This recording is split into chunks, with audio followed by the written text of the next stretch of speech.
를 향하여 우리가 가진 담대함이 이것이니 그의 뜻대로 무엇을 구하면 들으심이라.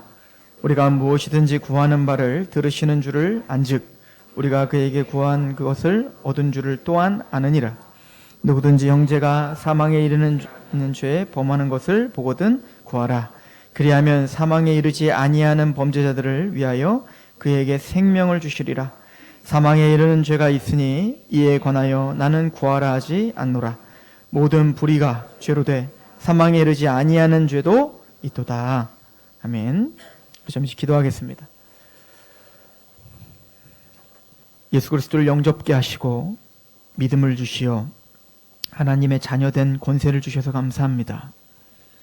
주여, 우리를 자녀 삼으신 하나님 앞에 감사하여 너무나 고마워 이 시간 예배하고 경배하는 우리의 마음을 받아 주시옵소서. 말씀 중에 함께 하시옵소서. 그 말씀이 우리를 다스리게 하시옵소서.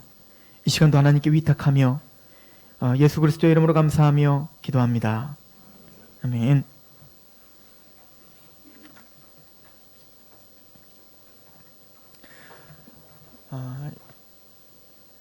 여러분들은 예수 그리스도를 영접하시고 믿으셨습니까? 그럼 여러분들은 하나님의 자녀가 됐습니다.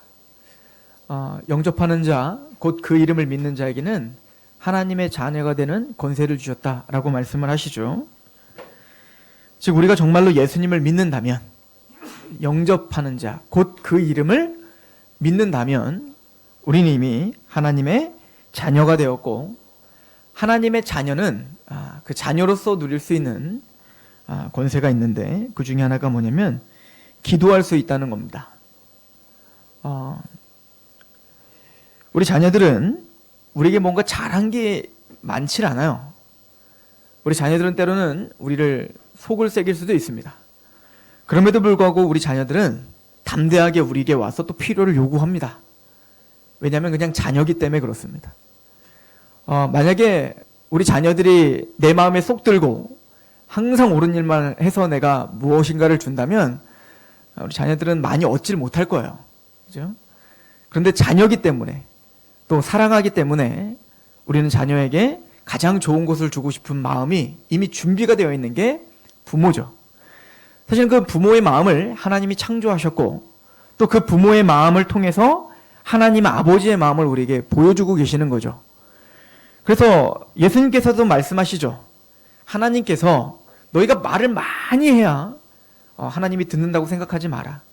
또 기도를 오래 해야 하나님이 듣는다고 생각하지 마라. 이미 천부께서는 너의 필요를 이미 다 아신다. 다 아신다. 즉 우리는 우리의 필요를 이미 아시고, 또 우리의 사정을 우리보다도 더 잘 아시는 하나님은 우리의 필요들을 채워주고 계셨고, 또 그런 사랑하는 자녀가 떡을 달라 하는데 돌을 주는 부모가 없죠. 또 고기를 좀 달라 하는데 뱀을 주는 부모가 없는 것처럼 천부께서는 가장 좋은 것으로 우리에게 주시기로 이미 결정하시고, 또 그렇게 우리를 사랑하신다. 그 하나님의 사랑과 아버지의 사랑을 의심하지 말아라 라고 예수님은 우리에게 말씀하세요. 여러 가지로 말씀을 하시죠. 들에 피는 꽃을 보라는 거예요. 그걸 누가 입히냔 말이에요. 또 날아다니는 새들을 보라는 겁니다. 그 새들을 누가 먹이고 있냐는 거예요. 하물며 천부께서 하나님의 자녀들을 입히시고 하나님의 자녀들을 먹이시지 않겠나 라고 우리에게 말씀하시죠. 그래서 하나님의 자녀됨, 우리가 정말 예수님을 믿어 구원받은 하나님의 백성들이라 하면 우리는 기도에 기도할 수 있는 권세가 있고, 또 그 기도를 들으시며 그 기도를 응답하시는 아버지가 있다는 것을 믿어요. 그래서 우리는 날마다 기도하는 것이죠. 요한복음 16장 23절부터 보면 말씀을 하시죠. 너희가 무엇이든지 아버지께 구하는 것을 내 이름으로 주리라. 하나님이 우리에게 기도할 때 그 기도를 응답하시는 이유는 우리의 자격됨이 아니에요. 우리가 뭔가 공로를 많이 쌓아서 이 정도는 되겠지. 여러분들이 40일 작정 기도를 하고 금식을 하고 뭔가 나를 막 쳐서 복종시키고 고생할 때 이 정도면 내가 기도 들어주겠는데 해서 주는 거 아니에요. 하나님이 우리에게 기도 응답하시는 이유는 오직 하나입니다. 내 이름으로 준다는 거예요. 예수 그리스도의 이름으로 주시는 겁니다. 그 얘기는 우리의 이름으로는, 우리의 공로로는, 우리의 그 어떤 것으로는 기도를 들어줄 이유가 하나도 없다는 거예요. 오직 하나님께서 우리의 기도를 듣는 이유는, 하나님께서 여러분들의 기도의 그 신음소리를 듣고 오늘도 슬퍼하시는 이유, 또 여러분들을 도우시는 이유는 예수 그리스도의 십자가의 공로, 그 예수님의 이름으로 나왔기 때문에, 그 예수님의 이름이 아니면 그 어떤 기도도 들어지지 않습니다. 그래서 예수님 말씀하시는 거예요. 아버지께서 내 이름으로 응답하시리라. 그래서 우리는 예수님의 이름으로 기도합니다라고 고백해요. 그러니까 여러분들, 예수님의 이름으로 기도합니다라는 것은 하나의 주문이 아니에요. 내가 어떤 심정으로, 어떤 마음으로 기도를 다 해놓고는, 내 마음대로 기도해놓고는 예수님의 이름으로 기도합니다라고 하는 것이 꼭 주문처럼, 열려라 참게 하면 열리는 것처럼 그런 주문이 아니라고요.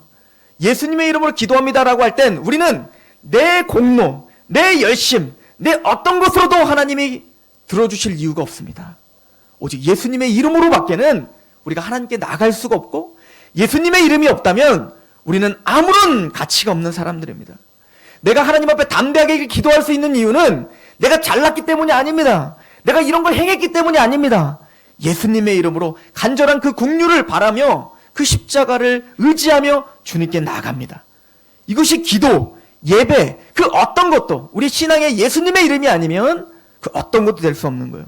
그런 의미에 우린 예수님의 이름으로 기도합니다 라고 고백하는 것입니다. 그냥 우리가 얼마나 많이 종교의 형식을 갖춰놓고 그 내용을 잃어버리고 그 마음을 잃어버리고 하는 게 나아가는지 모르겠습니다. 그럼 예수님은 이어서 이렇게 얘기합니다. 요한복음 16장에 계속 보면, 지금까지는 너희가 내 이름으로 아무것도 구하지 아니하였으나 구하라. 그리하면 받으리니 너희의 기쁨이 충만하니라. 이제부터는 구하라는 거예요. 이제 예수님께서 십자가에 죽으셨고 예수님께서 이 땅에 오셨으며 그 예수님이 우리가 이루지 못할 그 하나님의 의를 만족하셨습니다. 그것으로 우리는 하나님의 자녀가 되었고 그 십자가가 우리 안에 있다면 이제부터 구하라는 거예요. 즉 예수 그리스도를 영접하고 그 예수님을 진짜 믿는 하나님의 백성들은 기도할 수 있는 권세가 있는 겁니다. 기도하십시오. 제가 항상 말씀드리지만 여러분들이 저보다 훨씬 더 똑똑하고 여러분들이 저보다 훨씬 더 잘났고 여러분들이 저보다 훨씬 더 경건하고 아무리 여러분들이 세상적으로 어떤 지위가 있더라도 절대 진천 가서 저희 아버지한테 자전거를 달랄 수 없습니다. 돈 주셔야 됩니다. 그러나 저는 못났어도 자격이 없어도 저는 진천 가서 자전거를 달라 하면 2대도 주십니다. 아들이기 때문에 그런 거예요. 우리 아버지는 자전거가 많습니다. 자전거가 많으신 아버지는 아들에게 얼마든지 자전거를 줄 준비가 되어 있어요. 능력이 많으시고 모든 것을 갖고 계신 하나님은 하나님의 자녀들이 그 예수의 이름으로 나올 때 기쁜 마음으로 들어주실 마음이 있으십니다. 기도하십시오. 기도하면 하나님이 들어주세요. 그럼 이런 생각이 들죠. 감격이 되다가도 안 들어주시던데요. 내가 아무리 기도해도 안 들어주시던데요.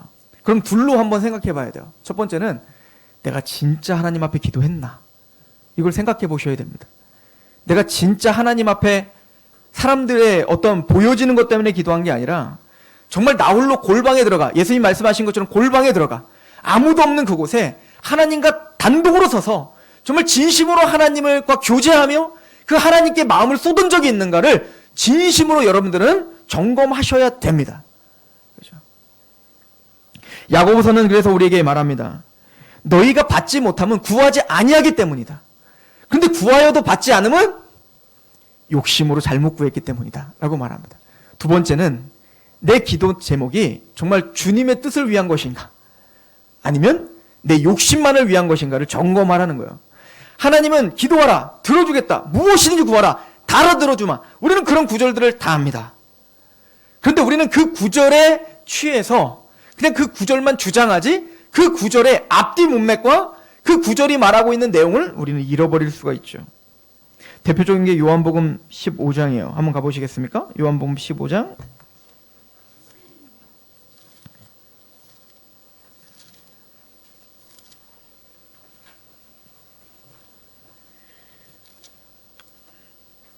요한복음 15장 7절을 보십시오.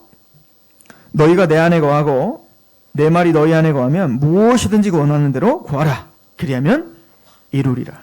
무엇이든지 원하는 대로 구하라. 그리하면 이루리라. 우리는 여기에만 포커스를 맞춰요. 근데 사실은 그 앞에 조건이 있죠. 뭐가 있어요? 너희가 내 안에 거하고 내 말이 너희 안에 거하면 무엇인지 구해. 내가 다 들어줄게. 이 얘기는 뭐죠? 지금 제 아들에게 7살인 제 아들에게는 카드를 줄 수 없습니다. 제 아들이 원하는 게 엄청 많아요. 하루에도 같이 있으면 뭘 사달라 뭐 해달라 하는 게 너무 많아요. 거의 안 들어줍니다. 거의 한 80% 90%안 들어줘요. 다 들어달라고 하는 걸 다 들어주면 애는 망가집니다. 그럼 우리 집은 로봇으로 가득 찰 겁니다. 쓰잘데기 없는 그 초콜릿이나 사탕으로 가득할 거야. 여기서 말하는 게 어떤 의미인지 아시겠습니까? 근데 우리 아들이 장성하여 이제는 대학도 가고 또 부모의 마음도 이해하고 진짜 필요한 게 무엇인지 알게 됐을 때 그에게는 카드를 주는 겁니다. 네가 사고 싶은 거 다 사. 괜찮아. 왜죠? 걱정이 되지 않는 거예요. 이 아이는 이미 나와 뜻이 같이 하고 있어요. 이 아이는 이제 무엇을 하든 내가 마음에 흡족한 걸 할 거라는 믿음이 있어요. 저희 어머니는 저에게 용돈을 지금 주시지도 않지만 저희 어머니가 저에게 용돈을 주면서 이거 꼭 뭐 하는 데 써? 라고 강조할 필요 없어요. 그냥 주시면 됩니다. 저희 어머니가 저에게 용돈을 주면 제가 그걸 다 쓰겠습니까? 그걸 위해서 저는 자녀들을 위해 쓸 것이고 그것을 또 떼가지고 어머니께 또 감사하니까 더 뭔가를 하나님께 드리려고 하지 않겠어요? 그럴 때 우리 어머니는 저에게 뭘 줘도 걱정이 되지 않겠죠. 하나님은 그 얘기하는 겁니다. 지금 요한복음 15장이 전체가 무슨 내용이에요? 나는 포도나무고 너희는 가지다. 내가 저 안에 저가 내 안에 하나님과 너희가 나와 너희가 연합되어야 된다. 연합됐다는 얘기는 하나님의 말씀이 너희 안에 거한다는 얘기다. 그 하나님 말씀이 너희 안에 거한다는 것은 그 하나님의 말씀에 그 진의를 알아. 그 말씀에 마음을 쏟고 그 말씀을 알고 어쨌든 하나님의 마음대로 살고 싶고 하나님 뜻대로 살고 싶은 마음이 있는 사람들, 이 사람들이 마음의 할례를 받은 하나님의 백성들 아니겠어요? 여러분, 마음의 할례가 뭐죠? 마음을 다하고 뜻을 다하고 목숨을 다하고 주 하나님을 사랑하는 사람입니다. 그 하나님을 사랑한다면 그 하나님의 말씀을 존중하지 않겠냐고요? 하나님을 사랑한다면 그 말씀이 내 마음에 갈망함이 되지 않겠어요? 어쨌든 내 원대로 사는 게 아니라 물론 난 여전히 넘어지고 쓰러지지만 그럼에도 불구하고 우리는 하나님의 말씀대로 살고 싶은, 그래서 하나님의 뜻을 내가 이루지 못하여 또 오늘도 죄 가운데 넘어질 때 슬퍼할 수 있는 심령이 있는 사람들, 이 사람들을 성장하는 사람이라고 말하지 않고 기독교인이라고 말하는 겁니다. 이거는 특별한 누구, 목사나 전도사나 어떤 훈련을 거친 그 누구만 이러는 게 아니라 구원을 받았다면 마땅한 태도가 심령이 가난한 자요 애통하는 자라고 예수님은 가르쳐주고 있죠. 그 사람들을 말하는 겁니다. 이런 사람들을 교인이 아니라 성도라고 하는 겁니다. 그런 하나님의 성도들, 진짜 예수님의 십자가의 은혜를 알아. 이제는 하나님의 마음을 알고 마음을 다하고 뜻을 다해 하나님을 사랑하고 예배하려고 하는 사람들, 그 사람들의 기도는 뭔가 달라도 다를 거라고 봅니다. 세상에 내 욕심과 내 만족과 이기적인 욕망 가운데 사는 것을 옳다오는 세상과는 구별된 거룩한, 그래서 우리는 세인트, 성도라 부른다고요. 우리의 기도가 다를 거 아니에요. 내 욕심과 내 만족만을 채우면서 사는 게 아니라 어쨌든 하나님의 영광을 위해서 기도할 수 있는 마음이 준비되어 있을 거 아닙니까? 그게 성도들의 기도고 그게 주기도문 아니에요? 하늘에 계신 우리 아버지, 아버지의 이름이 거룩하게 여김을 받기를 원합니다요. 내가 영광받고 내가 평강하고 내가 잘나는 게 아니라 아버지의 이름이 영광받기를 원합니다. 거룩히 여기를 받기를 원합니다. 그래서 아버지, 내 나라, 내가 왕되고 내 맘대로 살고 내 맘대로 모든 것이 되는 게 아니라 아버지의 나라가 임하시기를 원합니다. 내 뜻, 내 욕심이 이루어지는 게 아니라 아버지의 뜻이 이루어지길 원합니다. 하늘에서 이루어진 것처럼 땅에서도 이루어지길 원해요. 그래서 하나님, 내가 용서하는 삶을 살 수 있게 해주시고 나에게 잘못한 사람을 용서하는 삶, 또한 하나님께는 일용한 양식을 구하여 하나님만을 의지하는 삶, 또한 시험에 들게 하지 마시고 다만 악에서 나를 구하여 세상과는 구별될 수 있는 삶. 대개 나라와 권세와. 왜냐하면 모든 나라와 권능과 영광이 아버지께만 있음을 나는 알기 때문입니다. 이게 성도 아니에요? 그 사람의 기도는 뭔가 다르겠죠. 불교에서 기하장에 자기 이름을 써놓고 자신의 소원 성취를 위해서 빌고 있는 저 불교인들과 또 무당들을 찾아가 점을 치며 또 복비를 주며 부족을 쓰는 그 세상에 자신의 어떤 이 땅의 탐욕을 위해서 종교 활동을 하고 있는 그 사람들과 진짜 하나님을 알아 그 하나님의 뜻이 정말로 지혜롭고 그 하나님 뜻이 정말로 나에게 유익이라는 것을 알고 있는 하나님의 백성들의 기도는 달라도 달라야 되지 않을까요? 그래서 누가복음에 예수님께서 기도에 대해서 설명을 하시죠. 누가복음 11장에 보면 세 가지 기도에 대한 큰 테마를 말합니다. 누가복음 11장 첫 번째 기도의 내용에 대해서 설명합니다. 그 기도의 내용은 바로 주기도문임을 설명해 줍니다. 너희는 이방인의 기도를 하지 말라는 거예요. 믿지 않는 저 세상 사람과 같은 기도하지 말라는 겁니다. 너희들은 구별된 하나님 백성이니 구별된 기도하라는 겁니다. 그 구별된 기도의 내용은 주기도문입니다. 그럼 어떻게 그 내용을 갖고 어떻게 기도해야 되죠? 그 기도의 태도는 간청입니다. 간절한 마음으로 꼭 지금 손님이 왔는데 밤늦게 손님이 왔는데 떡을 줄 게 없어서 친구네 집에 가서 밤새도록 문을 두들겨 마침내 그 떡을 줄 때까지 두들기는 그 간청, 그 간절함으로 하나님께 나아가 하나님의 나라와 영광을 위해서 기도하라는 거예요. 그러면 그 기도의 열매가 뭐죠? 마태복음은 그걸 뭐라고 하죠? 좋은 것을 주시겠다라고 합니다. 누가복음은 그 열매를 성령님 한다고요. 왜 성령님이 좋은 겁니까? 나는 돈이 좋은데. 왜 성령님이 좋은 겁니까? 나는 권세가 좋은데. 왜 성령님이 좋은 겁니까? 나는 내 자녀가 좋은 대학교 가는 게 좋은데. 아니요. 좋은 대학교를 가도 돈이 많아도 내가 어떤 권세가 있어도 그 사람은 불행합니다. 또 다른 더 큰 게 보이기 때문에 불행합니다. 그러나 성령이 충만하면 그 성령님이 주장하면 하나님의 뜻 가운데 내가 오늘 하루 순종했다는 걸로 기뻐할 수 있고 자족할 수 있고 담대할 수 있는 믿음이 있어요. 상황이 흔들리는 그 약한 자를 만드는 게 아니라 그 상황을 지배하는 자가 되는 거예요. 그게 좋은 겁니다. 예수님은 그래서 아버지 뜻대로 기도하라. 다 들어줄게. 그것은 하나님의 마음을 알아 진짜 구원받은 하나님의 백성들이 주의 뜻 가운데 간구하는 자가 되라 라고 이야기하는 거예요. 요한일서 3장에도 우리는 이미 그 원리를 배웠습니다. 너희가 하나님의 계명을 지키고 또 하나님의 뜻을 행할 때 하나님은 무엇이든지 구해라. 다 들어줄게 라고 한다고요. 이게 하나님의 변함없는 원리인 거예요. 이 기도는 우리를 담대하게 합니다. 야고보서 1장을 한번 가보십시오. 야고보서 1장입니다. 저는 이 야고보서 1장이 저의 신앙생활 또 인생을 살아가는 데 큰 힘이 됩니다. 왜 기도해야 되는지를 너무너무 잘 알려주고 있는 구절이기도 합니다.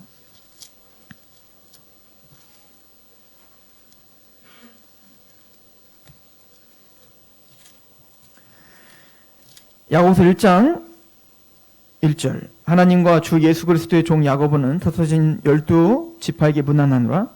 내 형제들아 너희가 여러 가지 시험을 당하거든 온전히 기쁘게 여기라. 이는 너희의 믿음의 시련이 인내를 만들어내는 줄을 너희가 알미라. 인내를 온전히 이루라. 이는 너희로 온전하고 구비하여 조금도 부족함이 없게 하려고 함이라. 오늘 말씀에 보면 너희의 믿음의 시련이 인내를 만들어내니까 시험을 당하고도 온전히 기쁘게 여기라는 거예요. 여러분들에게 어떤 문제가 생기고 고통이 생기고 시험거리가 생겼을 때 하나님은 명령하시는 겁니다. 기뻐해라. 우리가 약 맞았어요? 그게 어떻게 기쁘냐고요. 게다가 하나님은 좀 더 강하게 말합니다. 기뻐해도 어떻게 기뻐해라? 온전히 기쁘게 하라는 거예요. 그러니까 하나님 참 너무하신 거죠. 우리가 고통당하고 있는데 하나님은 위로하시기는커녕 기뻐해 라고 말씀하시는 것 같은 거예요. 근데 하나님 왜 기뻐하라고 하냐면 3절에 이는 너희의 믿음의 시련이 인내를 만들어내는 줄을 너희가 알미라. 인내를 온전히 이루라. 이는 너희로 온전하고 구비하여 조금도 부족함이 없게 하려 함이라. 그 시험, 믿음의 시련, 정말 너희가 믿음 가운데 그 고통을 잘 견뎌내면 그 견디는 것을 통해서 너희에게 인내를 만들어낼 거야. 인내라는 건 그 상황이 너희를 흔들 수 없는 그 어떤 담대함과 그 상황을 이길 수 있는 어떤 에너지가 너희 안에 생길 거라는 거예요. 예전에는 우리 집에 돈이 떨어지면 당장 겁이 났는데 돈이 떨어지는 일이 계속 반복되니까 나중에는 그게 돈이 떨어져도 괜찮아. 돈이 없어도 우리는 행복할 수 있어. 라고 어떤 인내가 생기더라는 거예요. 그런 여기 보면 인내를 온전히 이루라. 사실은 인내가 여기서 주어예요. 원어에 보면. 그러니까 그 인내가 너희를 온전하게 만들 것이다. 이 말이에요. 그러니까 믿음으로 우리가 그것을 감내하고 하나님 앞에 그렇게 살다 보면 우리 안에 인내라는 게 생기는데 그 인내가 너희를 성숙시킬 것이고 너희를 온전하게 만들고야 말 거야 하는 거예요. 근데 우리가 지금 그 말씀을 알면서도 지금 당장 내 안에 고통과 어떤 당황스러운 일이 있을 때 그럼에도 불구하고 불안한 이유가 뭐죠? 왜 힘들죠? 아니 하나님 분명히 이걸 통해서 더 좋은 거 주신다면 우리 인내를 온전히 이루어서 온전하게 만드는 하나님의 뜻을 안다면 우리가 좀 평안할 수 있는데 우리는 평안할 수가 없는 거예요. 그 이유가 뭘까요? 지혜가 없기 때문에 그렇습니다. 이 고난의 의미가 뭔지를 모르기 때문에 그렇습니다. 보통 보면 고난의 의미를 다 지나고 뒤를 돌아보면 그때는 알아요. 아, 그것 때문에 내가 얼마나 훌륭해졌는지.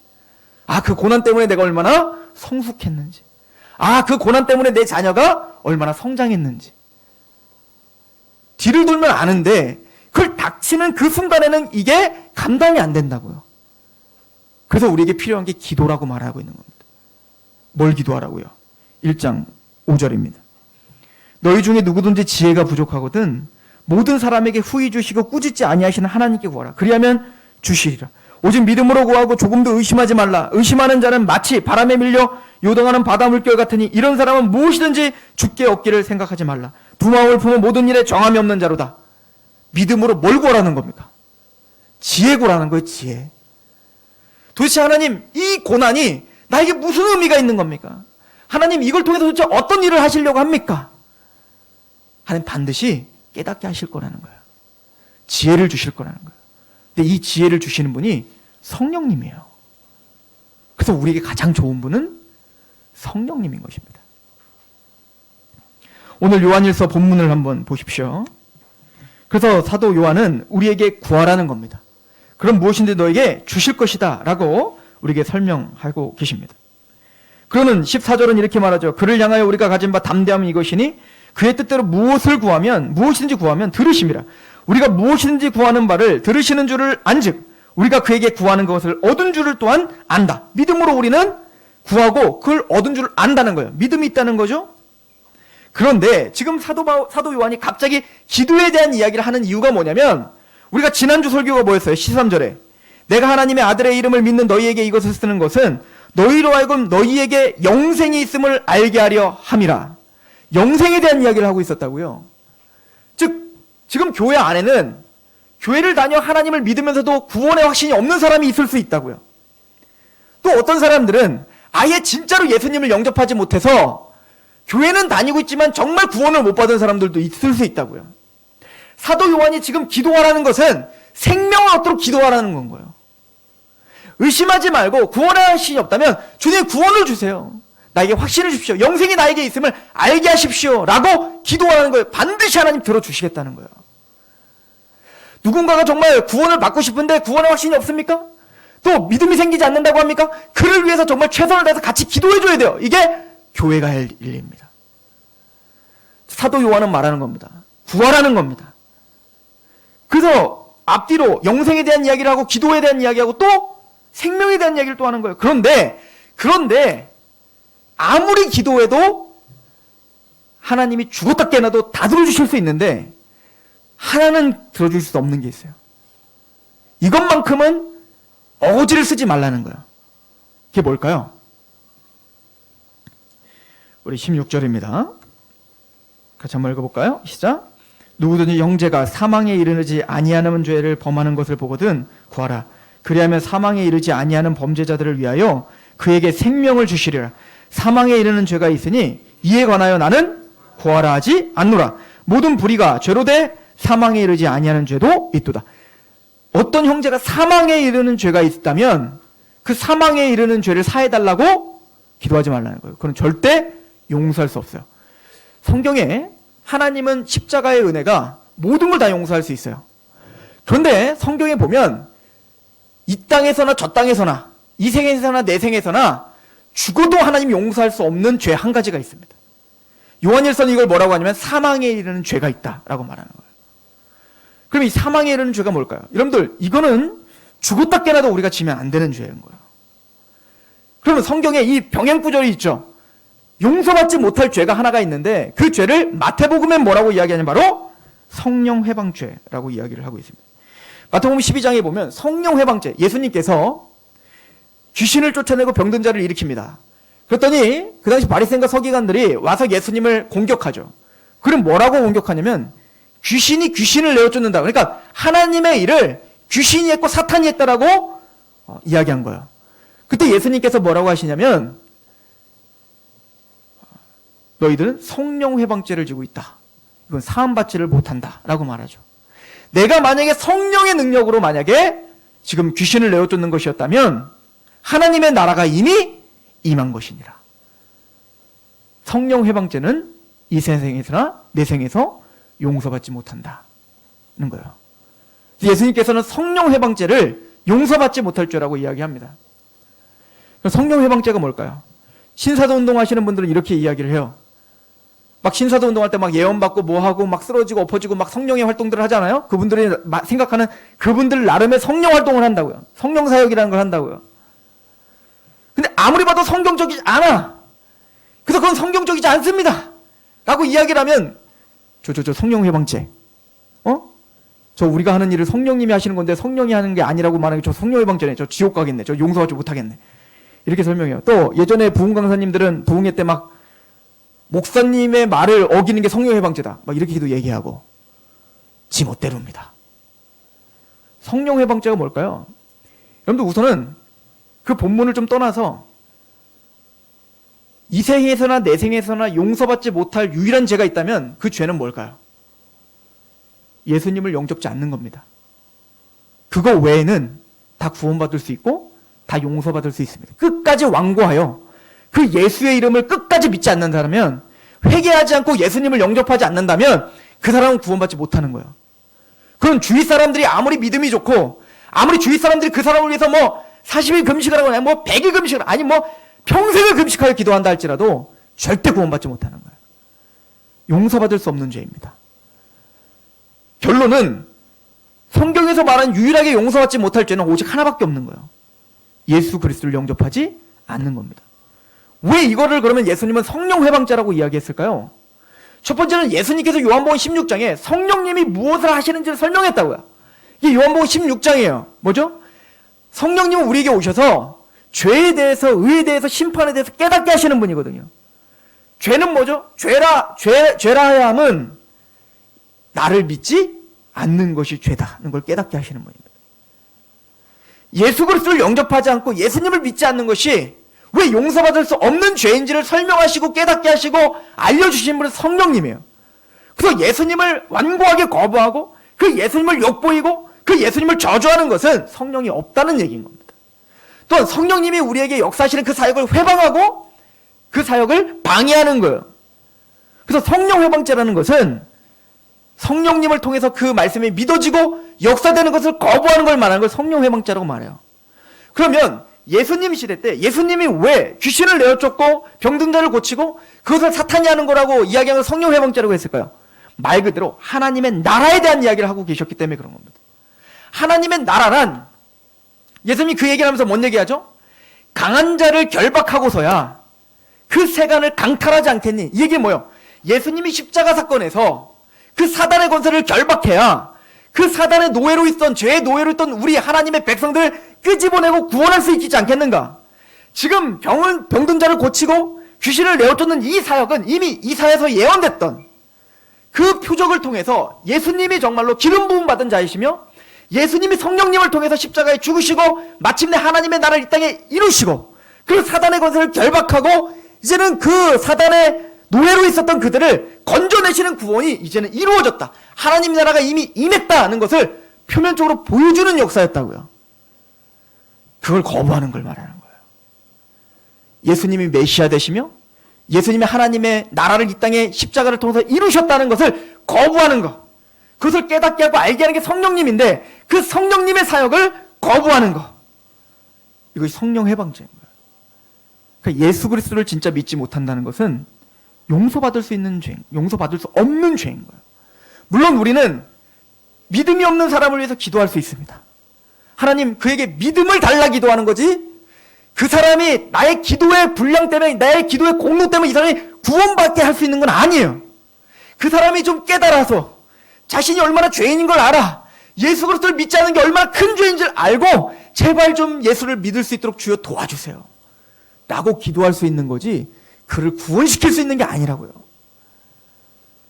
우리 교회도 마찬가지예요. 하나님은 모든 죄를 용서하실 수 있습니다. 그러나 예수 그리스도를 거부하고 예수 그리스도를 욕보이는 죄는 하나님께서 이 생에서나 내 생에서나 용서할 수 없는 죄라 선포하십니다. 이 이야기를 히브리서 10장은 이렇게 얘기합니다. 한번 가보시겠어요? 히브리서 6장부터 볼게요. 히브리서 6장. 나중에 히브리서 강의를 할 때 이걸 좀 더 자세하게 설명하겠지만요, 이 히브리서 이 6장의 말씀은 교회 안에 교회는 다니고 말씀도 맛보고 그랬는데도 참된 믿음이 없는 사람들을 지금 경고하고 있는 거예요. 히브리서 6장 4절에서 6절인데요. 한번 빛을 받고 하늘의 은사를 맛보고 성령에 참여한 바가 되고 하나님의 선한 말씀과 내세의 능력을 맛보고 타락한 자들은 다시 새롭게 하여 하게 할 수 없나니 이는 그들이 하나님의 아들을 다시 십자가에 못 박아 드러내놓고 욕되게 함이로라. 지금 사실은 이 얘기는 지금 이 히브리 기자가, 제가 히브리 기자라고 하는 얘기는 누가 썼는지를 몰라서 그래요. 이 히브리 기자가 지금 교회에게 편지를 보내면서 지금 이 말씀을 듣고 있는 참된 하나님의 성도들에게 하는 얘기가 아니에요. 왜냐하면 히브리서는 계속 보면 내가 너희에게 라고 하는 말을 쓴다고요. 직접 히브리 성도들, 구원받은 하나님 백성들에게 쓸 때는 너희에게란 말을 쓴다고요. 근데 이거는 뭐냐면 그들이라고 말해요. 즉 하나님의 그 언약 가운데 있지 않은, 그 십자가를 온전히 알고 참된 구원을 받지 않은 그들을 지금 말하는 거예요. 근데 그들은 세상에 있었던 사람이 아니라 지금 비판하고 있는 사람들은 누구냐면 교회 안에 있다고요. 그래서 한번 빛이 물었고 내세의 능력을 맛본다는 얘기는 뭐냐면 뭐 두 가지로 해석하는데, 하나는 뭐냐면 이게 어떤 성례를 이야기한다라고 하는 사람들도 있고, 지금 말씀을 듣고 은혜도 받아봤고 은사들도 체험해봤고 뭔가 예수님의 십자가 이야기도 다 알아. 근데 제대로 믿음이 없는 사람들이에요. 이런 사람들이 만약 배교하게 되면 나는 다 알아, 나는 다 들어봤어, 아무것도 아니야, 더 강팍해지더라는 거예요. 그 사람들은 회개할 수 있는 마음이 생기질 않아요. 자기가 다 안다고 생각하고. 그죠? 근데 그들은 하나님의 십자가를 욕보였다는 거예요. 우리 10장을 한번 가보시겠어요? 10장 26절.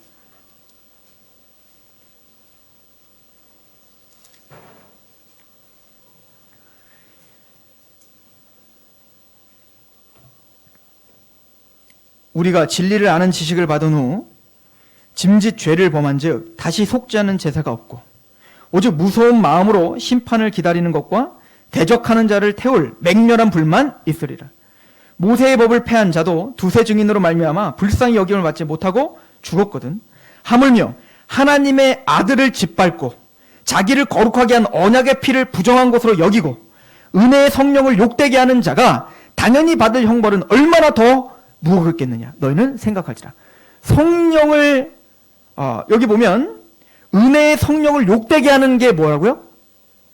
우리를 구원하신 언약의 피를 부정한 것으로 여기는 거예요. 그 십자가의 은혜를 욕보이는 걸 말하는 겁니다. 배교하고 그 십자가를 믿지 않고 그 십자가를 비아냥거리고, 이게 성령을 욕되게 하는 겁니다. 다른 말로 성령을 회방하는 죄야. 이거는 이 생에서나 내 생에서나 용서받지 못할 죄입니다. 그래서 우리는 자녀를 위해서 기도하는 겁니다. 그래서 사도 요한은 성도들을 위해 기도하는 겁니다. 너희들이 하나님께 간구해라. 영생이 없는 사람에게는 그 생명을 주시기를 하나님께 간절히 기도하고, 또한 그러나 사망에 이르는 죄가 있는데 그 사망에 이르는 죄를 범하는 자를 위해서 간구하라고 하지 않는다. 그건 용서받지 못하는 죄다.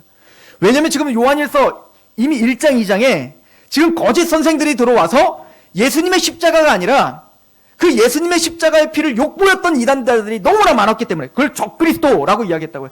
지금 그들을 가리켜 이야기하는 겁니다. 그들은 용서받지 못할 죄를 지고 있는 것이란다. 그러나 그것이 아니라면 우리는 생명을 얻을 수 있도록 또 하나님께 간구해라. 그럼 하나님 그들에게 생명을 주실 수 있도록 주님 역사해 주시겠다라고 이야기하고 있는 것입니다. 우리는 하나님의 자녀입니다. 우리는 기도할 수 있는 권세가 있습니다. 하나님의 마음을 품어 영혼들을 위해서 기도해야 됩니다. 내 자녀들이 참된 믿음이 생길 수 있도록 우리는 정말 마음을 다해 기도해야 됩니다. 사망에 이르는 죄가 있습니다. 그 사망에 이르는 죄에 우리 자녀들이 빠지지 않도록 주님께서 붙잡아 주십시오 라고 기도하며 마음을 다해 하나님께 간구하는 저런 되기를 축원합니다. 기도하겠습니다.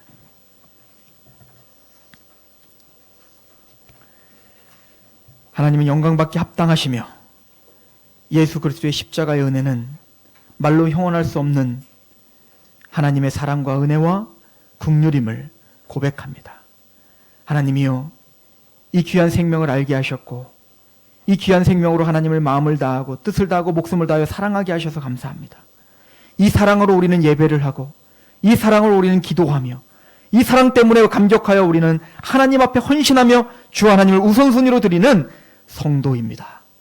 주여, 이 교회 성도들을 위해서 기도하게 하시고 내 자녀들을 위해서 기도하게 하시고 그들이 생명을 얻을 수 있도록 구원의 확신이 있음을 알 수 있도록 또 그들이 담대하게 하나님의 나라를 위해 살아갈 수 있도록 사망에 이르는 죄가 그들을 아버지 하나님 주장하지 않도록 주님께서 안보하시기를 원하게 그렇게 끊임없이 기도하는 우리가 되게 하옵소서.